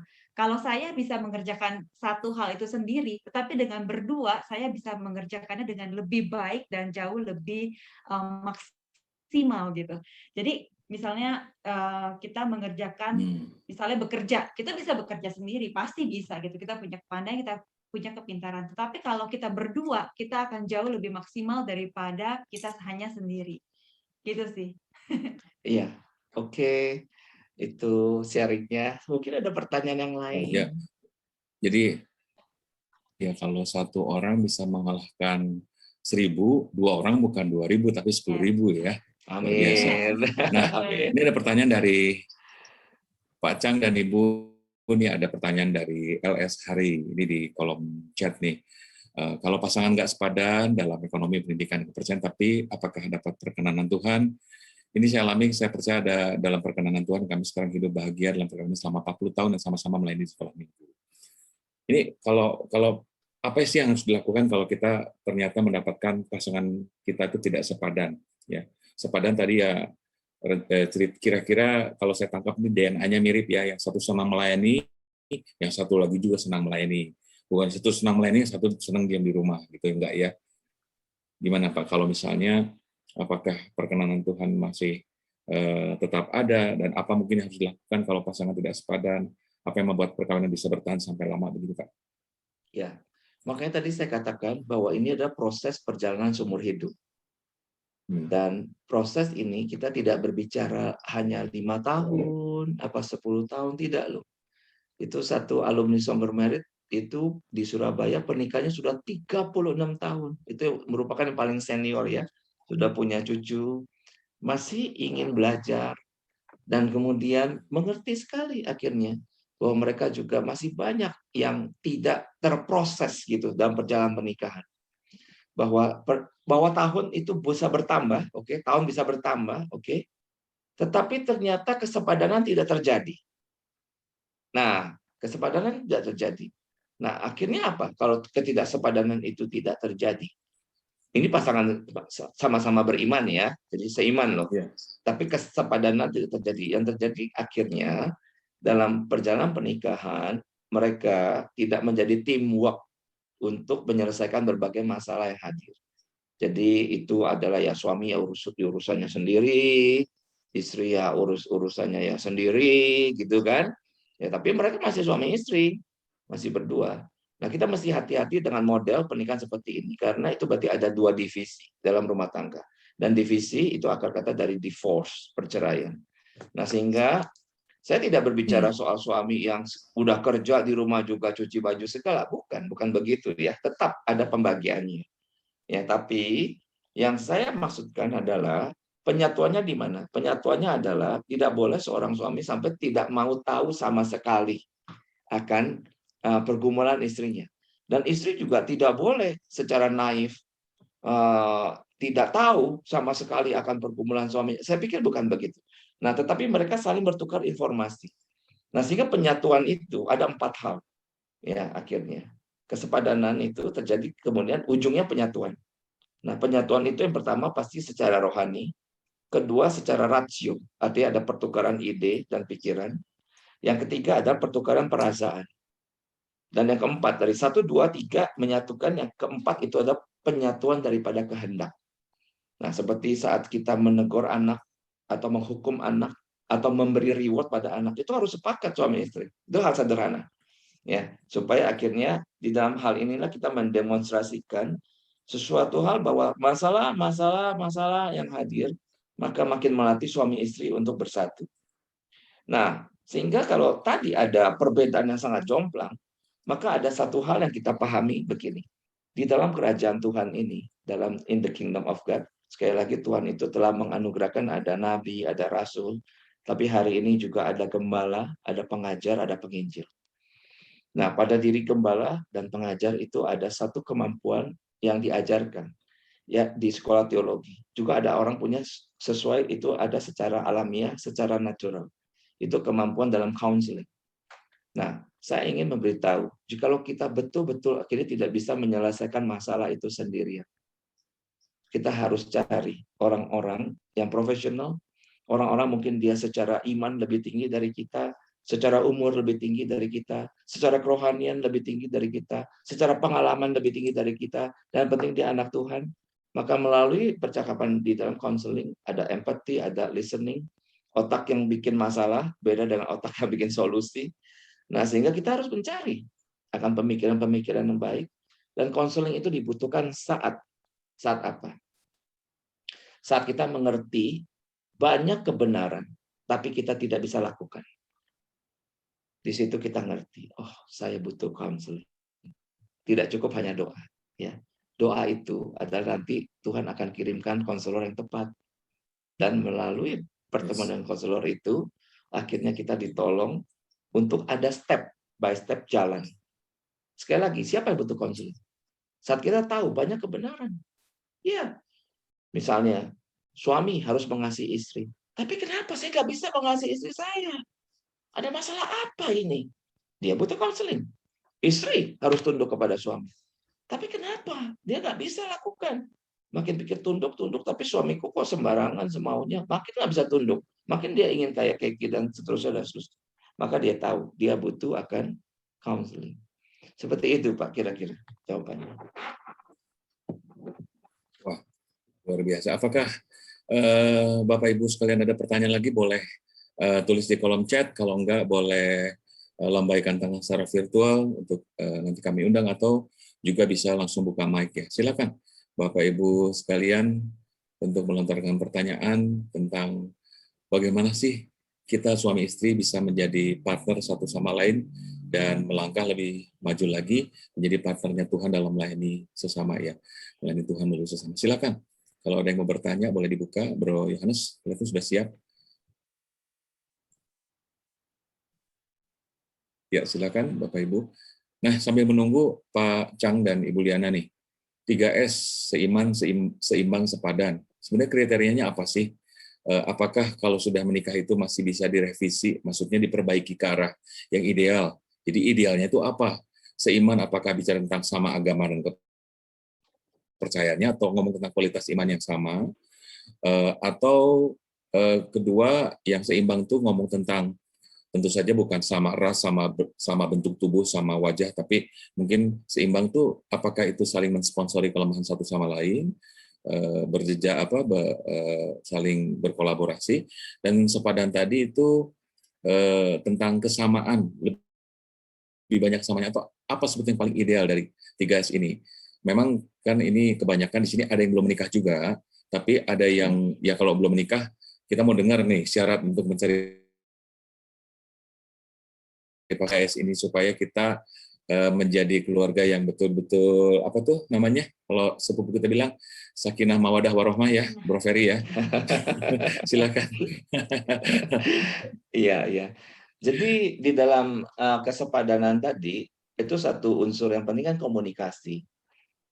Nah, jadi sampai hari ini jikalau suami istri masih bisa nyambung, ya artinya suami menyampaikan pokok-pokok pikirannya dengan baik, menyampaikan perasaannya dengan baik, lalu istri bisa menangkap. Bagi saya itu sudah modal yang besar untuk dikatakan kesepadanan.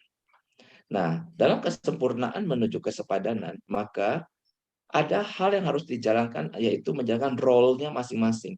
Tadi saya sudah sampaikan. Suami itu jadi kepala, istri harus belajar jadi penolong. Nah, ini memainkan role ini adalah suatu fungsi yang secara objektif kita tidak bisa lakukan. Ya, saya sebagai suami 21 tahun, sebagai ayah sekitar 20 tahun, saya sadar saya punya karnal ini, yaitu my blood and my flesh, nggak mendukung akan panggilan Tuhan ini. Karena bicara sebagai kepala itu adalah orang pertama dalam rumah yang taat kepada firman Tuhan. Maka itu bagi saya sesuatu yang tidak mudah. Nah, akhirnya kalau kita bertanya soal kesepadanan itu bagaimana? Itu dimulai dari mana? Itu dimulai dari satu hati yang aware, sadar. Tuhan, saya ini tidak sanggup. Saya ini nggak bisa. Saya ini banyak kelemahan, banyak kebodohan. Karena itu ya Tuhan, kasihanilah saya. supaya dengan apapun yang Tuhan telah sediakan dalam hidupku. Ini sebuah prinsip juga, 5 roti 2 ikan. Di tangan Tuhan ribuan orang makan. Maka istriku seperti ini. Saya percaya di tangan Tuhan pasti bisa maksimal. Suamiku seperti ini. Maka di tangan Tuhan pasti bisa maksimal.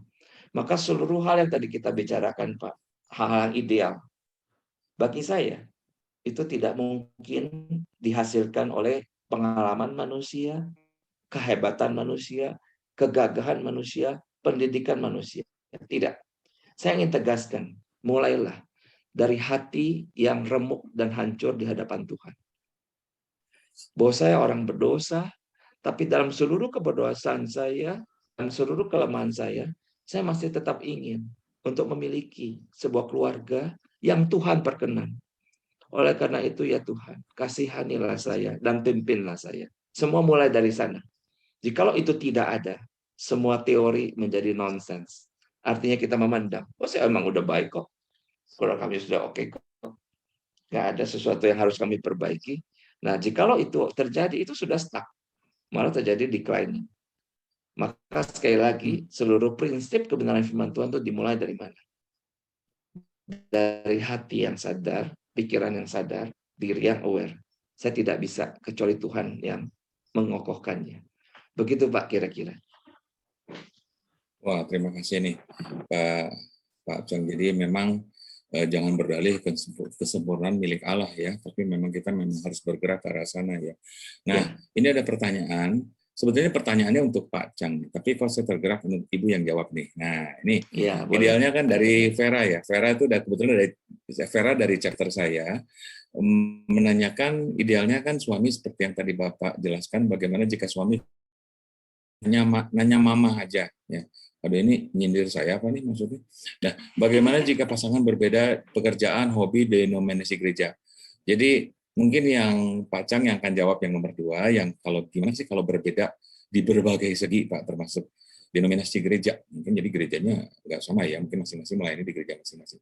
Nah, tapi Bu Liana dulu nih Bu, gimana nih kalau ada apa-apa nanya mama aja. Biasanya kalau papahnya nggak ini kalau pengalaman saya karena saya nggak tega untuk menolak ya. Saya nggak tega menolak, saya tanya mama aja. Kalau mama oke, saya setuju. Ya, tapi saya kadang punya kelemahan, anak perempuan saya tuh suka dramatis ya. Dedi, aku boleh ini, boleh belum aku dengar jawabannya. Oh boleh sayang, boleh sayang. Mamanya tadi kok boleh apa ya tadi ya? Ya, jadi Bu Liana gimana nih Bu? Apa-apa sok tanya mama aja atau tanya papa aja. Kalau kata Pak Chang sih tadi tidak dianjurkan ya. Tapi kalau Ibu Liana gimana nih tipsnya Bu? Iya, oke. Jadi memang begini, kita kan perannya sebagai wanita adalah penolong ya. Jadi ini salah satu mungkin yang dianggap sebagai suatu kelemahan, figurnya lemah gitu kan. Salah satu kelemahan. Nah, kelemahan itu bisa banyak macam gitu loh, bukannya itu doang gitu. Ada suaminya males, ada suaminya yang sukanya judi misalnya, atau sukanya main mulu game gitu kan. Ada juga suami yang sukanya kelayapan dan senang di rumah. Jadi banyak banget gitu ya kelemahan ya. Ada juga suami yang nggak mau jadi kepala gitu. Dia ya pokoknya banyak lah. Yang namanya kelemahan itu bisa you name it gitu kan, banyak banget gitu. Tapi ini kan salah satu. Nah, kita sebagai istri, peran sebagai penolong itu sebenarnya adalah bagaimana kita menolong suami kita untuk bisa menjalankan peran seperti yang Tuhan mau itu, yaitu sebagai kepala, gitu kan, sebagai yang utama gitu di dalam keluarga.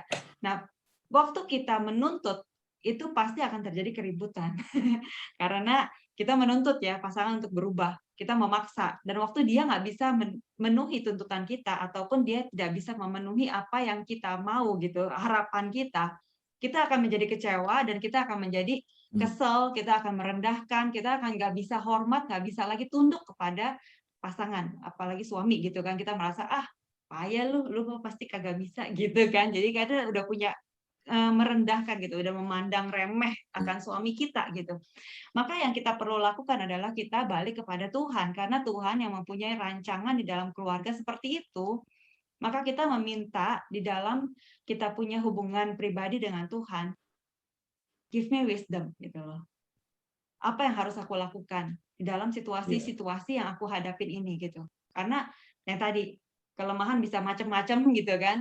Tapi kita perlu untuk balik kepada Tuhan, Tuhan give me wisdom. Karena Tuhan yang mau suami menjadi kepala, aku adalah penolongku, give me wisdom. Apa yang aku harus lakukan untuk bisa menolong suamiku menjalankan perannya itu gitu. Nah itu sometimes ya Tuhan akan berbicara berbeda-beda pasti pada setiap orang ya. Karena setiap orang punya kasusnya masing-masing, setiap orang itu unik. Jadi nanti Tuhan akan memberikan wisdom itu dan pasti pertolongan Tuhan tidak pernah terlambat itu sih. Baik, terima kasih Bu Liana. Silakan Pak Chang, gimana nih kalau misalnya, ini kalau Vera nih kayaknya kan belum menikah nih, bagaimana kalau ternyata calon pasangan dia ini beda di bidang pekerjaan, tapi dan denominasi gereja, apakah Vera mesti ikut dia atau dia ikut kita? Ya, ada satu prinsip yang kita harus pegang, ini seumur hidup ya teman-teman. Teman-teman pernah dengar nggak ini prinsip kesepakatan suami istri, yaitu ketemu di tengah. Ketemu di tengah. Nah, selama kita bisa ketemu di tengah, kita aman. Tapi kalau kita tidak mau ketemu di tengah, itu akhirnya ada ruangan itu untuk terciptanya konflik. Nah, jika kita bicara denominasi, yang satu katakanlah ke gereja A, sedangkan yang satu ke gereja B. Bagaimana sih ketemu di tengah itu? Bisa suaminya mengalah, akhirnya dia pindah ke gereja calon istrinya, betul kan? Atau istrinya mengalah, dia pindah ke gereja calon suaminya. Nah, itu adalah ketemu di tengah. Dan tidak boleh bertahun-tahun itu akhirnya dua gereja, satu sini, satu sana. Karena prinsip gereja juga kita harus dalam pertumbuhan, ada satu prinsip yaitu kita harus pegang, itu kita berakar. Jadi berakar itu waktu kita di satu gereja itu, artinya kita PA di sana, kita melayani di sana, kita memberi persembahan di sana, kita memberikan hidup kita di sana. Nah, kalau kita sudah menikah, kita sadar. Seorang laki-laki menikahkan ayah dan ibunya, bersatu dengan istrinya, menjadi satu daging. Kenapa dua gereja? Nggak bisa. Maka entah suaminya atau istrinya yang mengalah. Ada satu masa, istri saya merasa tidak terlalu nyaman di satu gereja. Maka saya sampai cari-cari loh gereja di Bandung. Serius ada masa itu. Ya, saya tuh kalau sebelum pandemik ya teman-teman, 4 minggu, 3 minggu tuh saya ada di kota lain. Jadi ada 1 minggu yang saya duduk bersama istri di satu gereja begitu. Nah, satu ketika istri saya bilang, Fafa, aku kok di sini merasa udah nggak bertumbuh. Kenapa? Aku tanya. Iya, aku rasa gini gitu. Saya saat itu betul-betul mencari. Jadi anak kami masih sekolah minggu di sana, sementara kami berdua itu ada satu masa kami mencari seperti itu. Tapi kami mencarinya bersama, kami mencarinya berdua. Nah, kami hari ini sudah ada di satu gereja dan kami senang bersama di situ. Yes, mencari jalan tengah ya, maksudnya ketemu di tengah bukan berarti satu gerejanya di Pasir Kaliki, satu lagi gereja di Kebonjati, cari tengah, pindah ke Garujati, ya, enggak ya, bukan di tengah wilayah ya. Nih kebetulan nih ada bendaharanya LOF, Ibu Lucy Ketirta bertanya, malam Pak, sebagai pembicara juga mungkin tidak terlepas dari masalah konflik terberat apa selama ini yang dialami oleh Pak Chang dan Ibu selama ini baik dalam rumah tangga dan pelayanan, dan biasanya siapa yang minta maaf duluan? Ini menarik nih. Apakah ada kriteria Alkitabiah nih harus minta maaf mana duluan, dan kalau pasangan Anda nih Pak Chang dan Ibu Liana, siapa yang minta maaf duluan? Ya, boleh Liana jawab dulu itu. Siapa minta maaf duluan, silakan. Iya, kalau di dalam firman Tuhan ya ada ya di Efesus ya. Jadi siapa yang hatinya lebih takut akan Tuhan, dia dulu yang minta maaf pada duluan. Jadi siapa yang hatinya lebih takut pada Tuhan ya, silakan minta maaf duluan. Jadi di sini kita siapa yang lebih peka, siapa yang hatinya lebih ada apa namanya hati nurani ya, pakai hati nurani lu deh gitu kan. Jadi kalau misalnya kita dalam hal berantem ya, ya siapa yang hati nuraninya lebih jalan duluan lah. Jadi kadang Pak Wifa, kadang saya, jadi tergantung, kita ganti-gantian. Iya. Nah, lalu tadi konflik terberat apa yang selama ini dialami? Kami telah melewati berbagai dimensi konflik. Dalam arti begini, kita tahu hidup itu kalau kita bikin lingkaran ya, Oke, saya mulai bagi ini. Maka lingkaran kita itu kalau Iya. pie-nya ini ada keuangan, ada pelayanan, ya, ada hubungan dengan mertua, hubungan saudara, betul ya, ada hobi, oke, ada hubungan dengan anak, anak juga ada 1, 2, 3 gitu kan. Jadi hidup kita itu sebenarnya ada dalam berbagai dimensi. Maka kami bisa bersaksi bahwa dalam seluruh dimensi itu kami pernah ribut. Kami pernah bicarakan sampai konflik. Dan bagi saya tidak takut untuk konflik. Karena ada satu prinsip yang kita harus pegang. Setelah konflik harus makin intim. Jadi bukan setelah konflik malah menjauh. Tapi setelah konflik kita jadi mengerti, oh pikiran kamu kayak gitu ya. Aneh juga sih sebenarnya misalnya. Tapi saya mencoba untuk mengerti. Iya. Saya mencoba untuk memahami keanehan kamu, gitu kan, quote unquote itu kan. Karena kenapa? Karena saya mencintai kamu, Yes. mencintai istriku, dan demikian sebaliknya. Dan kalau tanya apa yang terberat, ada masa-masa yang sangat berat dalam hidup kami. Saya pernah mengalami sakit sampai beberapa tahun. Dan saat itu Liana harus menjadi seperti kepala keluarga. Saya dalam suatu keadaan yang tidak berfungsi sama sekali. Dan masa itu masa terberat dalam hidup kami. Pak Andreas tahu tuh kisah tentang kami ya. Dan bagaimana akhirnya Tuhan Yes. memulihkan akan kami. Saya berperan kembali sebagai seorang kepala, dan Liana pernah menjadi kepala beberapa tahun saat saya sedang tidak berfungsi saat itu. Dan kemudian setelah saya sembuh, ada suatu kisah yang mujizat Tuhan berikan dalam hidup saya sembuh secara mujizat. Dan kemudian di take over, balik kok saya sebagai kepala lagi, Liana saya penolong.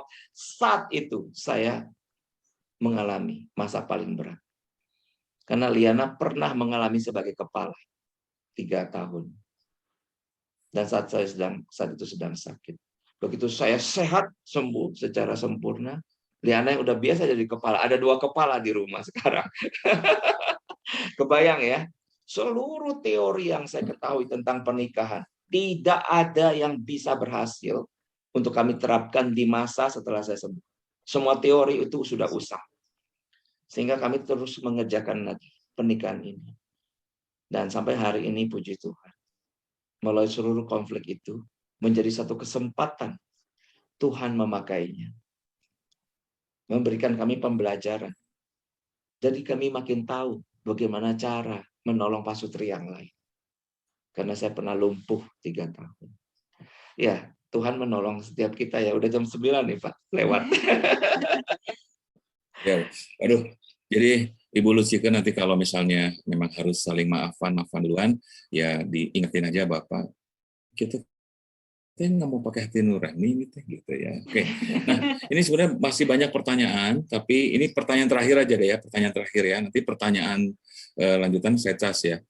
Bapak Mompang El Panggabean bertanya nih, saya pernah memberi masukan kepada pendeta dan majelis gereja kami bahwa seringkali Bapak Ibu sangat sibuk pelayanan, kaum ibu, kaum bapak, dan lain-lain, tapi hampir tak pernah mengadakan ibadah bersama anak di rumah tangga. Namun hal itu tidak ada tindak lanjutnya, apakah usul tersebut terlalu berlebihan hingga tidak perlu digalakkan? Digalakkan hanya satu, kalau digalakkan itu galak beneran ya. Bagaimana upaya agar usul demikian dapat diwujudkan? Mohon petunjuk Bapak Pendeta. Oke. Jadi gimana sih caranya supaya ini bisa jadi budaya yang baik ya? Saya mendeteksi ini adalah satu masalah yang berhasil kami selesaikan melalui kelas Stronger Married. Ya, jadi di kelas Stronger Married, saya melatih suami istri untuk memiliki intimacy with God yang genuine, bukan yang sifatnya religiosity. Nah, melalui kelas tersebut ada tugas yang diberikan, ada kurikulum, maka ujungnya itu di kurikulum yang keempat ada create family system that build family altar. Maka sampai hari ini saat saya cek kepada para alumni, saya suka telepon mereka. Hello, apa kabar kalian? Baik Pak Kuiva, apa basa-basi. Lalu saya suka tanya, kalian tuh masih family altar enggak? Nah, kesaksian itu muncul dari mereka, Pak, puji Tuhan loh Pak. Kemarin ini kami malah family altarnya expanding family. Keluarga paman saya ikutan jadi family altar. Wah, saya juga kaget. Itu satu. Yang kedua, misalnya, Pak Kuiva, setelah diajarkan family altar, sekarang anak saya baca Alkitab setiap pagi. Jam berapa? Saya tanya, jam 5. Anak-anak kami juga di rumah semua baca Alkitab secara pribadi. Nah, sehingga jawabannya apa? Mungkin nanti bisa PR berikutnya. How to create and build family altar at your home Jadi sustainability proven. Jadi bukan sesuatu yang sifatnya kembang api ya, nyala terus mati, bukan. Bukan sifatnya anget-anget tai ayam, anget terus hilang angetnya, bukan. Tetapi memang dalam kelas Strong on Merit, saya menggumulkan salah satu kelemahan keluarga Kristen adalah dalam keluarganya masing-masing tidak ada family altar, dan itu tidak mudah. Saya pun mengalami ada masa-masa seperti itu. Dan ada kiat-kiatnya. Ada kiat, ada strategi, yang kalau kita ikuti saja, itu pasti nanti ada family altar. Begitu, Pak, yang saya bisa sampaikan. Jadi bukan Wow. bukan suatu Kalau perintah-perintah boleh, harus family altar, harus family altar. Tapi Iya, kalau iya, tidak tahu caranya, lama-lama jadi iya, iya, apatis. Lama-lama cuma rasa bersalah, tapi iya. bagaimana melakukannya? Maka saya membimbing step by step.